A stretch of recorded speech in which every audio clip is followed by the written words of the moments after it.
Você já percebeu que quando a inflação sobe, ela não atinge todo mundo da mesma forma? Pois é, quando sobem os preços dos alimentos, dos aluguéis, do transporte, educação, saúde, quem é mais pobre sente na carne. Quem tem muito dinheiro praticamente não sente. Esse vídeo é sobre isso, eu vou falar os motivos, vou explicar porquê, e ao final a gente comenta um pouco sobre o que pode ser feito, se é que dá. Beleza? Se a inflação sobe, quer dizer que o nosso dinheiro consegue comprar menos coisas, pagar menos contas. O poder de compra reduz. Quando a gente tem uma vida literalmente regrada por receber pouco dinheiro, ou seja, salário baixo, eu estou falando aqui das pessoas que têm como fonte de renda, por exemplo, algo em torno de um salário mínimo aqui no Brasil, tudo que se recebe já está amarrado. Vai geralmente para pagar o custo de moradia, fora as contas do dia a dia, né? Luz, água, enfim, alimentação e transporte. Eu não vou nem incluir nesse pacote saúde e educação, porque saúde, para quem está muito apertado, as pessoas acabam recorrendo ao SUS e pedindo a Deus para dar certo. E educação, escola pública, né, que sem querer falar delas, passa a ser o que tem, tá certo? Se a gente começa a subir um pouco o nível de capacidade financeira da família, ela já consegue gastar um pouco mais em saúde e educação, certo? Dependendo do quanto se sobra, mas o fato é que mesmo assim, se é alguma coisa um pouco acima do salário mínimo, o poder de compra não permite que essa pessoa gere sobras para investir. Aí a gente começa a subir mais um pouco. Vamos falar de uma família agora que tem um pouco de dinheiro a ponto de até sobrar, sei lá, R$500, R$1.000 no final do mês. O que essa família geralmente faz? Ela olha um pouco para o lazer, certo? Então, já se pensa em comprar um carro, uma vez por ano, nas férias, de repente fazer uma viagem, coisas do tipo. E isso é normal, é natural e é justo. Somente quando a gente passa a ter uma sobra grande, a gente começa a pensar em investimentos. Aí eu vou entrar numa família, sei lá, de repente, para quem tem aí uma renda mensal de, sei lá, 5, 8, 10, 12, 15 salários mínimos para cima. Aí sim, mesmo pagando as contas do dia a dia, pensando em fazer alguma viagem, alguma coisa de lazer, tendo um carro, que é um luxo hoje em dia no Brasil, né? Dá para se pensar em investir. Primeira coisa que aconteça, imprevista, alguma fatalidade, essa sobra de repente já não serve mais para nada, porque vai ser utilizada justamente para uma emergência. Essa é a realidade do brasileiro, eu estou falando aí de 80% a 90% da população. Eu consegui agora enquadrar praticamente quase todo mundo. Quem sobra? Os ricos. E aí vem a minha afirmação da thumb aqui, da imagem do vídeo. A inflação, ela geralmente bate muito mais forte em quem tem menos dinheiro. Uma pessoa que tem muito dinheiro, a inflação subindo muitas vezes até chega a beneficiar. Vou falar disso no final. Mas vamos lá.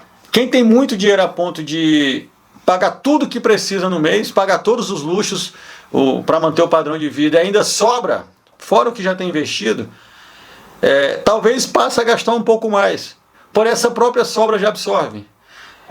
O capital investido está crescendo, certo?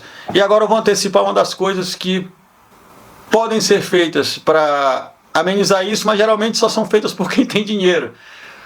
Investimento. Pasmem, hoje no Brasil, os melhores produtos para se investir estão disponíveis para quem tem muito dinheiro. Eu particularmente não acho tão justo, tá? Mas a pessoa que não tem dinheiro, sobra alguma coisinha no final do mês, 30, 40, 50, 100, 200 reais por mês, vamos lá. Onde ela vai colocar? Primeiro, no máximo ela vai ter disponível no banco um CDB que rende pouco, ou uma poupança, que não rende praticamente nada, a própria inflação já mata. E há uma obrigatoriedade real de se colocar nisso, porque por ser uma vida apertada, são os poucos produtos que, além de estarem disponíveis, possuem liquidez. Se eu tenho muito dinheiro, os bancos e corretoras vão me oferecer produtos melhores, alguns deles inclusive atrelados à inflação, ou seja, se a inflação sobe, o que eu tenho aplicado vai subir mais, então vai absorver boa parte dessa alta da inflação, ou seja, meu capital praticamente não vai sofrer danos, se eu estiver enquadrado nesse caso aqui, né? Com a alta da inflação. E eu não preciso ter tanta liquidez, muito pelo contrário, porque quem tem muito dinheiro só vai ter a liquidez daquilo que ele julga essencial para uma emergência. Situação completamente oposta de quem hoje faz parte da classe mais carente. Então vocês conseguem entender a injustiça? Uma coisa que seria ideal: os produtos que rendem mais ficarem disponíveis também para quem tem pouca grana. Hoje no Brasil é o inverso. Uma coisa que seria interessante: investir em educação financeira. Existem pessoas que até têm um bom salário e mesmo assim não conseguem se organizar. Por quê? Porque eu não vejo praticamente em nenhuma escola hoje essa disciplina. Há muitos anos eu não vejo. É uma disciplina que seria importantíssima para a sociedade se fizesse parte da grade das escolas desde o ensino fundamental, e não faz.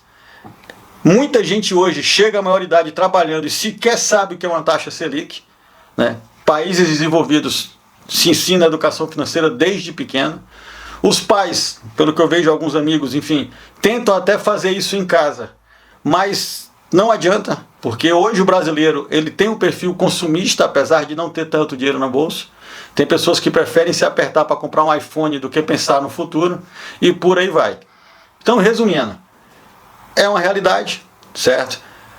Essa alta da inflação, quando acontece, estamos vivendo agora no momento desse vídeo, ela, além de ser cruel com a parte mais pobre e não ser, né, tanto com a parte mais rica, ela provoca um hiato, que é o que a gente chama de desigualdade social. Ela faz, cada vez que sobe a inflação, a desigualdade social ficar maior, tá? E a classe média, tá? Saindo um pouco do assunto, mas nem tanto, acaba pagando uma conta. Por quê? Hoje no Brasil é muito difícil abrir uma empresa.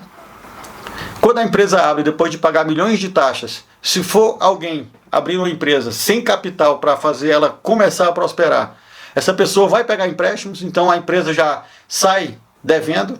Por isso que, segundo o próprio IBGE, mais de 50% das empresas, quase 70%, não chegam ao 5º ano de vida. Perto dos 50% já quebram no primeiro ano. Enfim, a classe média paga um preço.